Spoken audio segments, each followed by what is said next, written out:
Good morning guys, Teacher A here and welcome to Gurong Pinoy sa Amerika. So for today, ang lesson natin ay integral and zero exponents. Wherein, sasagutan natin yung learning task number 1. So ang direction is, express the following expressions into non-zero and non-negative exponents. Then simplify your answer.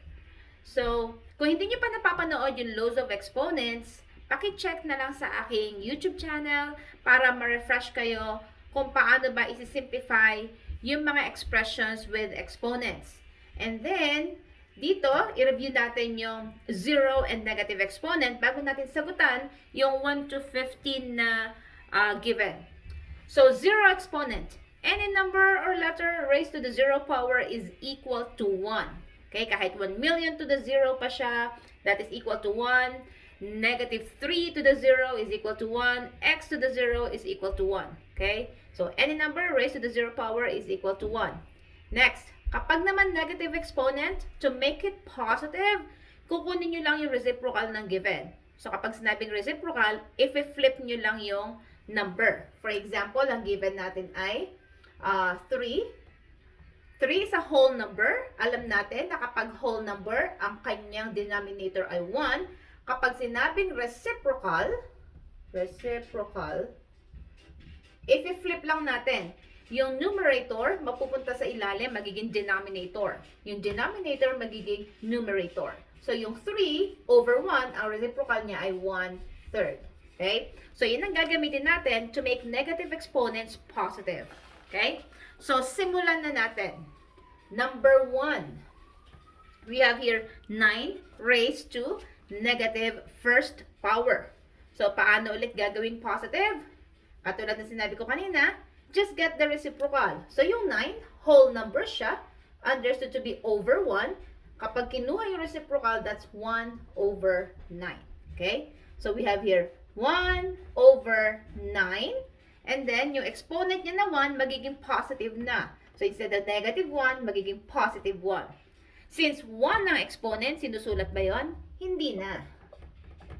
So, therefore, iyan na yung final answer natin. 1 over 9. Okay? Ganun lang siya kasimple.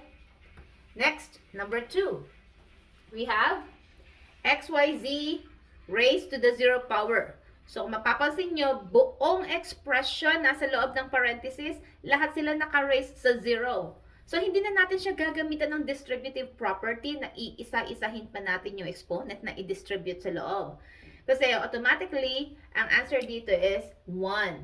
Bakit? Ulitin ko. Lahat sila nasa loob ng parenthesis naka-raise sa 0 power.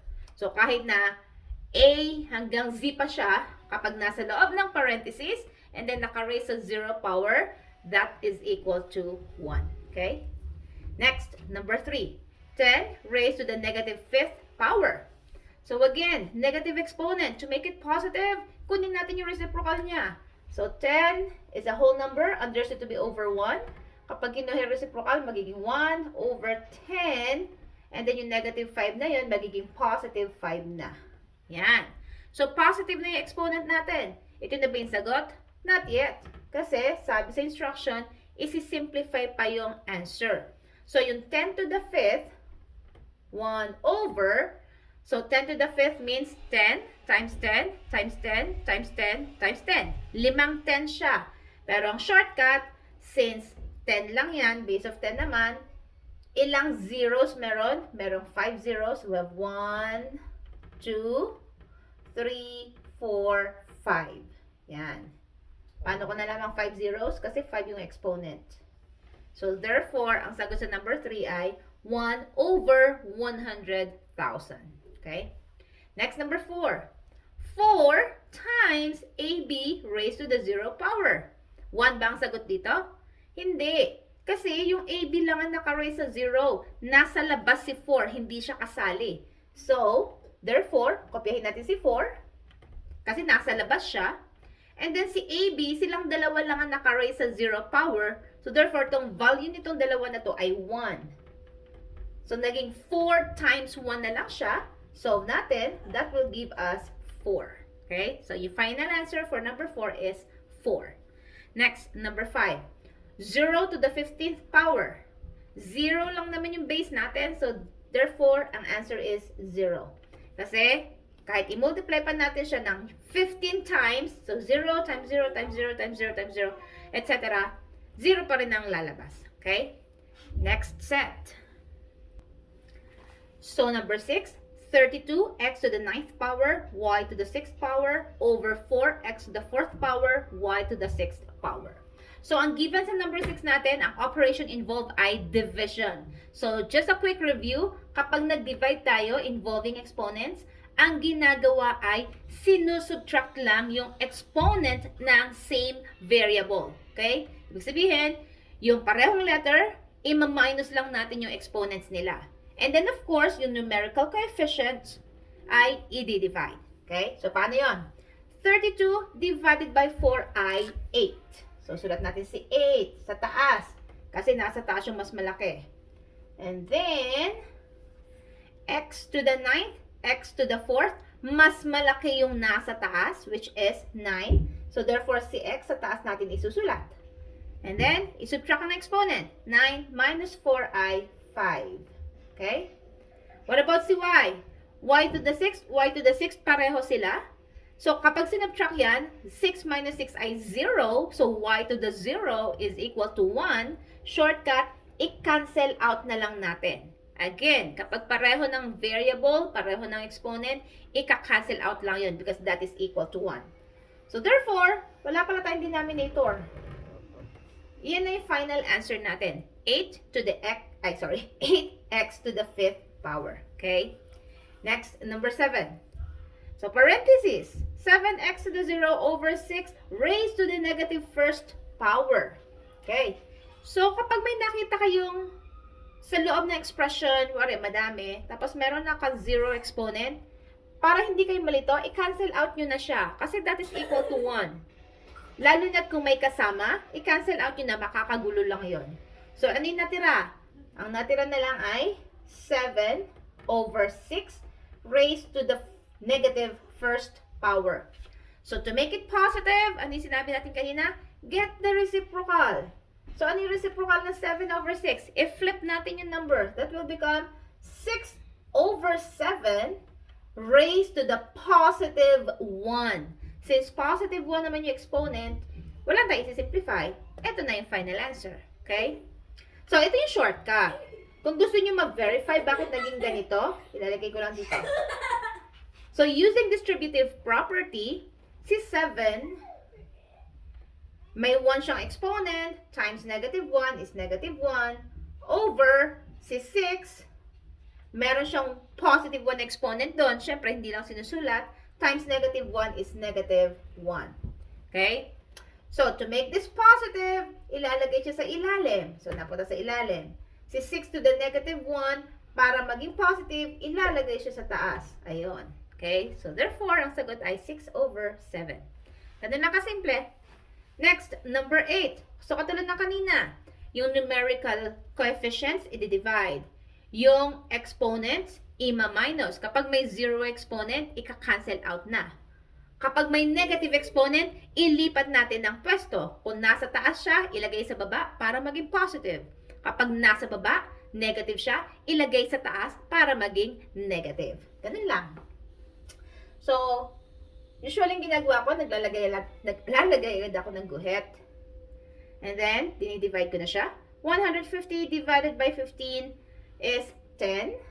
Sa taas ko ilalagay. Bakit? Kasi mas malaki si 150 kaysa kay 15. Pero kung nagkabaliktad siya, sa baba ko ilalagay si 10. Okay?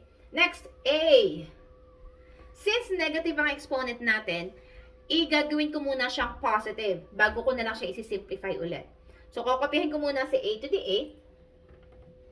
8. And then si A raised to the negative third power, gagawin ko muna siyang positive by ililipat ko siya sa taas. Yan.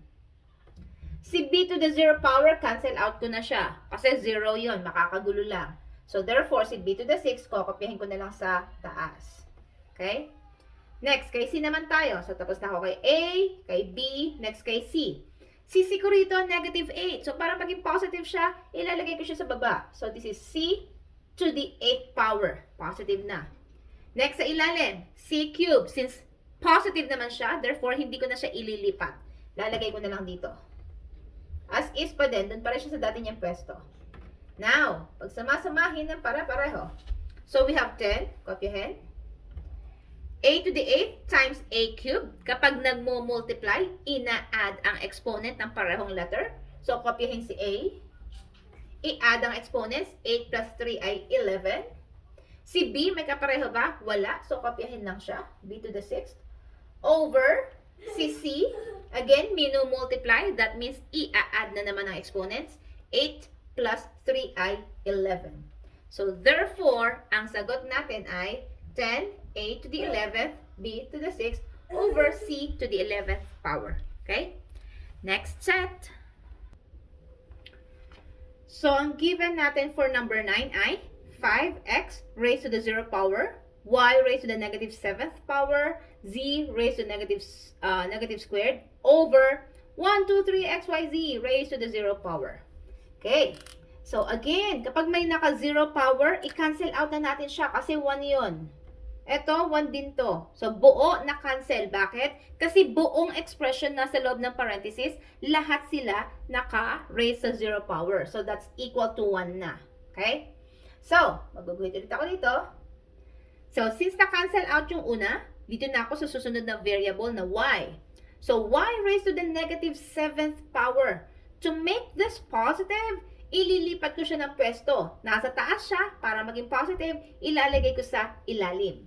So, y, and then, positive 7 na siya. Okay? Next, z raised to negative 2, or negative squared. Again, negative na naman siya. Para maging positive, ililipat ko na naman siya ng pwesto. Ilalagay ko siya sa, mula sa taas, ilalagay ko sa baba. Z, then, yung 2 niya, positive na. Okay? Anong natira sa taas? Hala, wala na natira. So, that's 1. Okay? And then, sa ilalim, since na-cancel out na kanina yung original na buong denominator natin, so, eto na yung ating final answer. Okay? Next, number 10. Eto na naman tayo. We have 4ab raised to the 0 power over 8 raised to negative 2. So, buo na naman yung expression na naka-raise sa 0 power. So, therefore, itong buo na to is equal to 1 na siya. So, ano na lang natira? We have 1 over 8 raised to negative squared. So, para maging positive to, kunin natin yung reciprocal na nasa loob. So, ano yung reciprocal ng 1 over 8? That's 8 over 1. Isusulat ka pa ba yung over 1? Hindi na. Okay? 8 na lang. Oh my God. Dami na. So, we have 8. And then, yung negative 2, magiging positive 2 na. Kasi nireciprocal ko na to eh. Final answer na ba to? Not yet. Kailangan nating i-evaluate yung 8 squared, which means 8 times 8, and that will give us 64. So, therefore, ang sagot sa number 10 ay 64. Next, number 11. xy over 8 raised to the negative first power. So, again, para maging positive yung negative 1, kukunin natin yung reciprocal ng nasa loob. Again, ang ginagawa natin na shortcut na ha. So, we have 8 over xy. Isusulat ko pa ba na raised to the first power? Hindi na. Kapag siya ay positive 1, hindi na siya sinusulat. Understood na yon. So, therefore, ito na yung ating final answer. Okay? Next, last set na tayo. Okay, number 12, we have 7 over a raised to negative 2. So, si 7, positive naman siya, wala siyang exponent, wala siyang pwedeng i-divide sa denominator. Therefore, kokopyahin na lang natin si 7 sa taas. So, 7. Okay? Next, si a raised to negative squared. So, para maging positive yung nasa ilalim, ililipat natin siya ng pwesto. Ilalagay natin siya sa taas, kasama ni 7. So, a, negative 2, magiging positive 2 na siya. Isusulat ko pa ba yung over 1? Hindi na. So, ito na yung final answer natin. 7a raised to, 7a squared. Okay? Next, number 13. 16b raised to negative squared or negative 2 over a raised to the negative 5th power. So again, ang 16 natin, walang pwedeng i-divide sa kanya. Solo number lang siya. Kopyahin. Over. Si b raised to negative second power. Para maging positive, ilipat sa ilalim. B, magiging positive 2 na siya. So wala na. And then yung nasa ilalim, negative 5 siya. Para maging positive, ilalagay natin sa taas. A to the 5th power. Okay? Ganun lang. Lipat-lipat lang. Para yung positive, ay yung negative maging positive, ililipat ng pwesto. Kung nasa taas, ilalagay sa baba. Kung nasa baba, ilalagay sa taas. Okay? Next, number 14. 1 lang ang nasa taas, so wala tayong gagawin doon. Pero yung nasa ilalim ay a raised to negative 4n. Para maging positive to, ililipat natin siya sa taas. Or just get the reciprocal. So this is a raised to the 4n power. And then number 15. 1/2 raised to negative 4. Again, para maging positive si negative 4, get the reciprocal of 1/2. Ano ba yung kabaliktaran ni 1/2? I-flip natin siya, magiging 2/1. Susunod pa ba yung over 1? Hindi na. 2 na lang. So, si negative 4, magiging positive 4 na siya. Final answer? Not yet. I-evaluate natin. 2 times 2 times 2 times 2. So, 2 times 2 ay 4, times 2 ay 8, times 2 ay 16. So, therefore, ang final answer dito ay 16. So, that's it. Kung nakatulong ang aking video sa inyong module, sa inyong lesson, kindly give me a like para share to the YouTube sa iba. And if ever you are not yet a member of my community, I'm inviting you to please subscribe sa aking YouTube channel, Gurong Pinoy sa Amerika by Teacher A. And pakilike na rin ang aking FB page, same name, Gurong Pinoy sa Amerika by Teacher A. Okay? That's it for today. See you on my next video. Paalam!